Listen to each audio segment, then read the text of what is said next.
अस्सलाम वालेकुम, मैं हूं शाहिद हुसैन। उम्मीद करता हूं आप सब खैरियत से होंगे। मेरा यूट्यूब चैनल और फेसबुक पेज देख रहे हैं। आज जो है एक बड़ी कॉन्फ्रेंस हुई है और फार्मेशन कमांडर कॉन्फ्रेंस जीएचक्यू में हुई है। उसका एलामिया जारी हुआ बाकायदा तौर पर और वाज़े और खुले अल्फाज में जो है सानहा 9 मई और उसके बाद के जो पैदा होने वाली सूरत हाल है उसका पैगाम दिया गया है फार्मेशन कमांडर कॉन्फ्रेंस की जानिब से। और उसके बाद फिर अब जो मुल्क की बदलती हुई सूरत हाल, क्योंकि एक दफ़ा हामिद मीर इस बात का तज़किरा कर चुके हैं कि जून के बाद जो है वो सूरत हाल यकम जून के बाद सूरत हाल यकसर तब्दील होगी। और ख़ास तौर पर उन्होंने इमरान खान को टारगेट करते हुए कहा था कि इमरान खान को पता भी नहीं चलेगा कि उनके साथ हो क्या रहा है। उसके बाद फिर आपने देखा कि जो सूरत हाल तब्दील हो रही है कि एक तरफ सियासी ग्रुप बंदी हो रही है, दूसरी तरफ आसिफ जरदारी साहब पैगाम दे रहे हैं कि वो जब चाहेंगे कि मुल्क में इंतखाबात होना तो तभी इंतखाबात होंगे। इसके अलावा जहांगीर तरीन का ग्रुप और उसके बाद फिर जो इस वाक़े में मुलविस, जो भी इस घिनौने जुर्म में मुलविस हैं, उनके खिलाफ जो है हुकूमत की तरफ से जो ऐलान किया गया है कि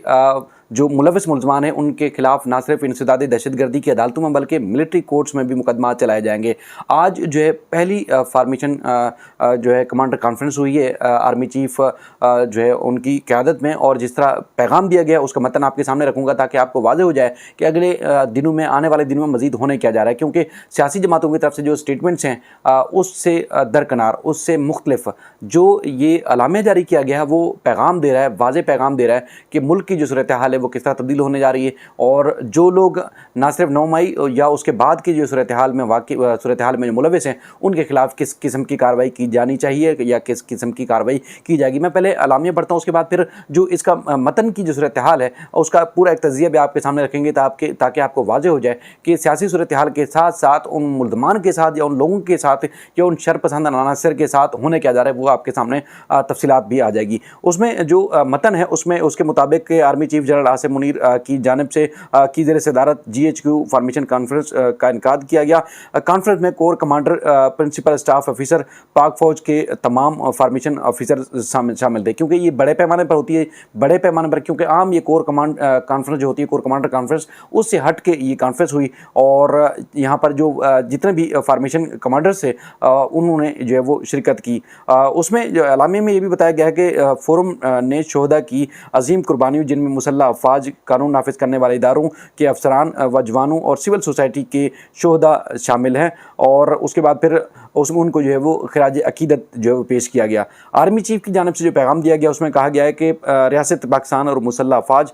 शोहदा पाकिस्तान और इनके अहल खाना को एहतराम की नज़र से देखती है और इनकी लाजवाल कुर्बानियों को हमेशा सराहती रहेगी। आर्मी चीफ की जानिब से ये भी कहा गया है कि पाकिस्तान की अवाम और मुसल्लह अफवाज का आपस में गहरा ताल्लुक़ है जो कि कौमी सलामती में मरकज़ी हैसियत रखता है। 25 मई की तकरीबात में अवाम की भरपूर शिरकत अफवाज पाकिस्तान और अवाम में गहरे ताल्लुक़ की वाज़ेह अक्कासी करता है। आर्मी चीफ ये भी कहते हैं कि कानून नाफिज करने वाले इदारों और सिक्योरिटी फोर्सेस पर पुरतशद्दुद हमलों, इंसानी हकूक़ की खिलाफ वर्जियों और सियासी सरगर्मियों को रोकने के बेबुनियाद इल्ज़ामात का मकसद अवाम को गुमराह करना और मुसल्लह अफवाज को बदनाम करके मज़मूम सियासी मकासद हासिल किए जा रहे हैं। ये आप गौर कीजिएगा, मज़मूम सियासी मकासद जो हासिल करने की कोशिश की जा रही है और मुल्क दुश्मन अनासर और उनके ख़िलाफ़ जाली और बेबुनियाद ख़बरों और प्रोपेगेंडा के ज़रिए माशरती तफ़रक़ा और इंतशार पैदा करने की भरपूर कोशिश कर रहे हैं। और उसमें इन अल्फाज की ख़ास तौर पर कहा गया है कि कौम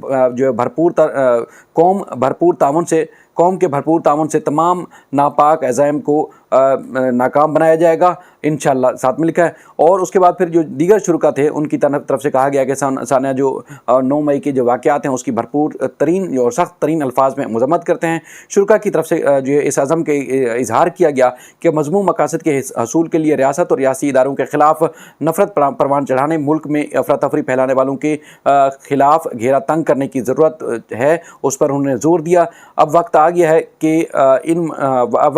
कि इनके मनसूबा साजों और मास्टरमाइंड्स के खिलाफ कानून की गिरफ्त जो है मजबूत की जाए। शुरका की तरफ से ये भी कहा गया कि शोधा की यादगारों, जिना हाउस की बेरहमती करने वालों और फ़ौज की तनसीबात पर हमला करने वालों पाक आर्मी एक्ट और ऑफिशियल सीक्रेट एक्ट जो कि आईन पाकिस्तान के तहत है को जल्द इंसाफ के कटहरे में लाकर कैफरे किरदार तक पहुँचाया जाएगा। बिगाड़ पैदा करने की और फर्जी इंसानी हकूक़ के खिलाफ वर्जियों के पीछे पनाह लेने की तमाम तर कोशिशें बेसूद है। आर्मी चीफ कहते हैं कि कसरत से जमा किए गए नाकाबिल तरदीद शवाहिद को ना झुटलाया जाएगा और ना ही बिगाड़ा जा सकता है। उनका ये कहना है कि मुख्तलिफ क़ुव्वतों के नापाक अज़ाइम को मुकम्मल तौर पर नाकाम बनाने के लिए नाकाम बनाने की राह में किसी भी जानिब से रुकावटें खड़ी करने और इबहम पैदा करने की कोशिशों को आहनी हाथों से निपटा जाएगा। अफवाज पाकिस्तान मुल्क की सलामती और इस्तेहकाम के लिए किसी भी कुर्बानी से दरेग नहीं कर सकती। शुरा की तरफ से इस अज़म का भी जो है वो इजहार किया गया और उन्हें वाज़ेह पैगाम दिया। अब आपको समझ आ रही होगी कि सूरत हाल ये है कि जो मुलव्वस है, चाहे वो पसपर्दा जो है वो तरीके से मुलव्वस थे या मनसूबा साजों में थे, या उसके बाद फिर अब जो सूरत हाल हो रही है कि सूरत हाल सामने कुछ आ रही है, उसके बैकग्राउंड पर कुछ है, और उसके बाद फिर उनका ये कहना है कि हमने मुकम्मल और नाकाबिल तरदीद शवाहिद जो हासिल कर लिए हैं जिनको किसी भी तरह जुटलाया नहीं जाएगा। अब उनके तहत उसके तहत जो है बाकायदा तौर पर कार्रवाइयाँ की जाएंगी। अब किसी को भी जो है वो नहीं छोड़ा जाएगा, और जो भी इस मुलव्वस अनासिर है वो तो कौम और अफवाज पाकिस्तान के दरमियान दरार पैदा करने की कोशिश कर रहे हैं। अब उन या ऐसे अनासर से जो है आहनी हाथों से निमटा जाएगा। अब ये कॉन्फ्रेंस के बाद आप जिस तरह आप सूरत हाल देख रहे हैं कि एक तरफ जो है वो सियासी जो गहमा गहमी है काफ़ी अरूज पर है, दूसरी तरफ आप ये भी कह सकते हैं कि जिस तरह माजी में क्योंकि जो ताने बाने मिलते हैं, जो मुख्तलिफ इदारों की तरफ से रिपोर्ट्स या वफाकी वज़रा और इसके अलावा जो हुकूमतों की तरफ से रिपोर्ट सामने आती हैं, प्रेस कॉन्फ्रेंसेस में बाकायदा तौर पर ऐलान करते हैं, उन चीज़ों से भी लगता है कि अब इमरान खान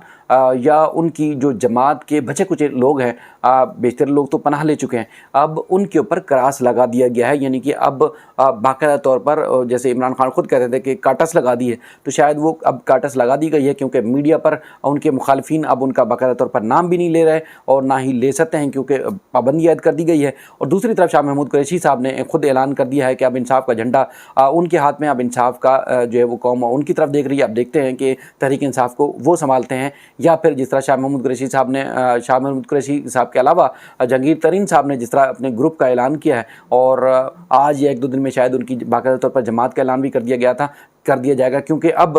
3 नामों के उन्होंने जो है वो उस पर गौर शुरू कर दिया है। 3 नाम उनके सामने आ चुके हैं। अब उनमें से किसी एक जो है वो पार्टी का, किसी एक को जो है वो पार्टी का नाम दिया जाएगा, जिसमें अक्सर जो